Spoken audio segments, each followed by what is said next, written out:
All right, let's tackle one of the biggest, most mind-bending ideas in all of science and philosophy, the so-called hard problem of consciousness. But is it really a profound mystery, or just a profound mistake? For this explainer, we're diving deep into the arguments from Anubhav Srivastava's fantastic book, The Alien Mind, to really tear this thing apart. And yeah, that's really the big question here, isn't it? For decades, we've been told that consciousness is this untouchable, almost magical mystery. But what if the hard problem isn't a problem with the universe at all? What if it's just a mistake? A really grand, unnecessary complication in how we're thinking about things? So that brings us to our first stop.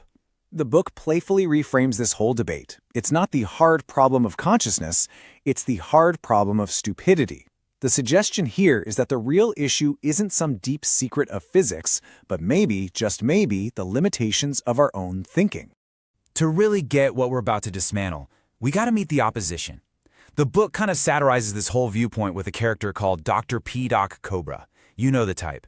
This represents that guru-like certainty, that deep-seated belief that a machine, just circuits and code, can never, ever be conscious. It's a hard no. End of story. And this is the official definition they all lean on.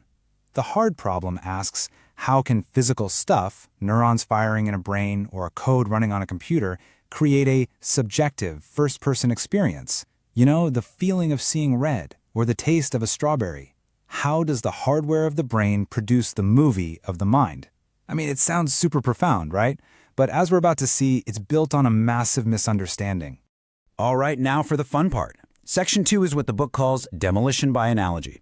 We're going to break this whole problem down not with some dense philosophy, but with a few simple, powerful ideas that totally expose its core flaw. Okay, this slide right here, it changes the whole game.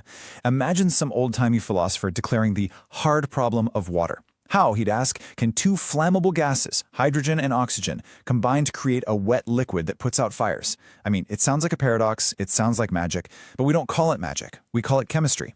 And the answer, in a single word, is emergence.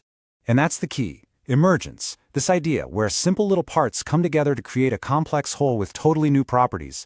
It's happening everywhere, all around us, in ant colonies, in galaxies, in your own body.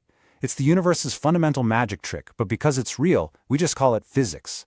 The book basically says that the people who believe in the hard problem are like an audience at a magic show. You see the magician, the great Mysterio, saw a person in half. You don't see the trapdoor, you don't see the false bottom. So what do? Instead of looking for the hidden mechanism, you just throw your hands up and say, wow, it must be real magic. And that is the fundamental mistake they are making. They're seeing a gap in our current data, what we happen to know right now, and they're confusing it for a permanent gap in physics itself. Just because we can't see the magician's trick yet doesn't mean a trick isn't happening. They're mistaking their own temporary ignorance for some mystical, unbreakable law of the universe. Okay, so let's tackle their absolute favorite go-to example, the subjective experience of the redness of red. Philosophers have a fancy word for this, qualia. They say, sure, a computer can know the wavelength of red light, but it can't feel the color red. Well, the book's takedown of this is just brilliant. Redness isn't some mystical property floating around in the universe. It's just a user interface. Exactly.